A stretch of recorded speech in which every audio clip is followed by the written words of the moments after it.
বাংলা সিনেমার সবচেয়ে সফল অভিনেত্রীদের একজন টালিউড অভিনেত্রী ঋতুপর্ণা সেনগুপ্ত। ৯০-এর দশকের শেষের দিকে তিনি সাফল্যের শীর্ষে উঠেছিলেন। সেই ধারাবাহিকতার জোয়ারে এখনও ভাসছেন তিনি। সম্প্রতি ৪৮তম কলকাতা বইমেলায় নতুন ছবির গল্প বলতে হাজির হয়েছিলেন পাঠকদের ভিড়ে। কি আছে নায়িকার নতুন সেই সিনেমার গল্পে?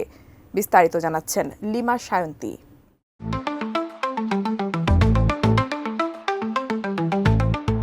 ৪৮তম কলকাতা আন্তর্জাতিক বইমেলা প্রাঙ্গণে দুপুর গড়াতেই বইপ্রেমীদের ভিড় বাড়তে শুরু করেছে। এমন সময় এসবিআই অডিটোরিয়ামের বাইরে বইপ্রেমীদের হাতে মোবাইল ক্যামেরা তাক করা, সবার সঙ্গে হাসি মুখে সেলফি তুলছেন টালিউড অভিনেত্রী ঋতুপর্ণা সেনগুপ্ত। তবে বই কিনতে নয়, রবিবার অভিনেত্রী বইমেলায় গিয়েছিলেন তার নতুন ছবির সঙ্গে দর্শকদের পরিচয় করিয়ে দিতে। আকাশবাণীর কর্মী ও লেখিকা বেলাদের জীবনী চিত্রে অভিনয় করেছেন টালি অভিনেত্রী ঋতুপর্ণা সেনগুপ্ত। ছবির নাম বেলা। অভিনেত্রী বলেন, বেলা যে সময়ে নারী ক্ষমতায়নে ব্রতী হয়েছিলেন সেই সময়ে মেয়েদের সেভাবে নিজের কথা বলার অধিকার ছিল না। এরকম একটি চরিত্রে অভিনয় করে নিজেকে ভাগ্যবান মনে করছেন অভিনেত্রী। বেলার কেন্দ্রীয় চরিত্রে অভিনয় করেছেন ঋতুপর্ণা, আর সে কথা জানালেন নায়িকা নিজেই। বেলা নিজে রান্না করতে পছন্দ করেন। অভিনেত্রী মুস্কি হেসে বলেন, ব্যস্ততার কারণে কলকাতার বাড়িতে রান্না করতে সময় পান না তিনি।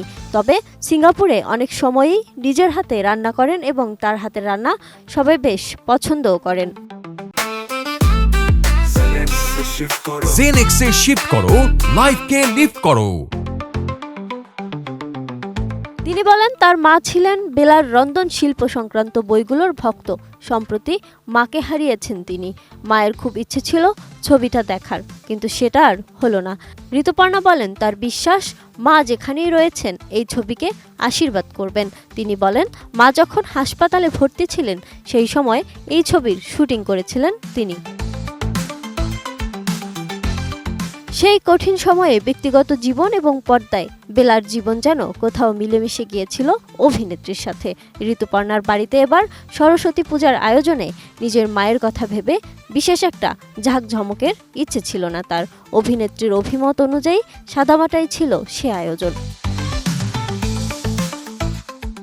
অনিলাভ চট্টোপাধ্যায় পরিচালিত ব্লা ছবিতে একঝাঁক অভিনেতা অভিনয় করেছেন। রয়েছেন ভাস্বর চট্টোপাধ্যায়, বাসব দত্তা চট্টোপাধ্যায়, সৌরভ চক্রবর্তী, বিশ্বজিৎ চক্রবর্তী, ভদ্রা বসু প্রমুখ। নিজের প্রথম ছবির জন্য বেলাদের মতো একজন নারীকেই কেন বেছে নিলেন পরিচালক? এমন প্রশ্নের উত্তরে অনিলাভ চট্টোপাধ্যায় বলেন, দীর্ঘদিন নারীদের নিয়ে কাজ করতে গিয়ে তিনি দেখেছেন যারা সারাদিন বাড়িতে কাটান তারা কোনো শিল্পীর থেকে কম কিছু নয়। যিনি রান্না করছেন তিনিও শিল্পী। এ ছবির মাধ্যমে নারী স্বাধীনতার বার্তা দিয়ে বেলাকে শ্রদ্ধার্ঘ্য জানাতে চান তিনি। পরিচালক বলেন, ছবিটির শুটিং শেষ হয়েছে, মুক্তির দিনক্ষণ শীঘ্রই জানানো হবে। Lima Sayanti, desk report, ATN news.